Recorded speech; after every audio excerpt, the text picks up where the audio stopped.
अस्सलाम वालेकुम, मैं हूं फिज़ा अब्दुल मनान। उम्मीद करती हूँ आप सब लोग खैरियत से होंगे। गौहर पब्लिशर में आप सबको खुशामदीद। हमारा मोटो है redefining the geography of education through digital resources for conceptual learning, और हमारी किताब का नाम है गौहर ग्रेस उर्दू नर्सरी 4+। सफ़ा नंबर 56 पे हमारे पास मौजूद है तोए के ख़ानदान का एक और लफ्ज़ जो कि है ज़ोएं।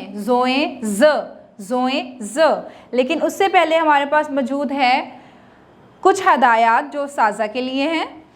हर ज़ोए रेत सैंडबॉक्स पर लिख के दिखाएं और बच्चों से इसकी मशक करवाएं। ज़ोए और इससे शुरू होने वाले अल्फाज की पहले खुद बुलंद ख्वानी करें, फिर बच्चों से करवाएं। ज़ोए से शुरू होने वाले मज़ीद अल्फाज की वजाहत करें। हर ज़ोए के 2 हरफ़ी अल्फाज पढ़कर सुनाएं। अब हम बढ़ते हैं अपने सबक की तरफ। जी बच्चों, जैसे कि आप देख सकते हैं यहाँ पे हमारे पास मौजूद है ज़ोए, और बिल्कुल तोए की तरह ज़ोए की भी इब्तदाई या छोटी शक्ल नहीं होती, लेकिन यहाँ पे हमारे पास मौजूद है ज़ोए के कुछ दोस्त। सबसे पहले दोस्त में मौजूद है ज़रूफ़। आप यहाँ पे देख सकते हैं बहुत सारे बर्तन, जैसे कि ये चम्मच, प्लेटें, ये फ्राइंग पैन और ये डोंगे जो हैं एक जगह पे पड़े हुए हैं। बहुत सारे बर्तन जब एक साथ एक जगह पे इकट्ठे होते हैं तो उसको हम बोलते हैं ज़रूफ़। और इसके बाद हमारे पास ज़ोए का एक बहुत ही खुश इखलाक दोस्त मौजूद है जो कि है ज़रीफ़। ज़रीफ़ कहते हैं जोकर को।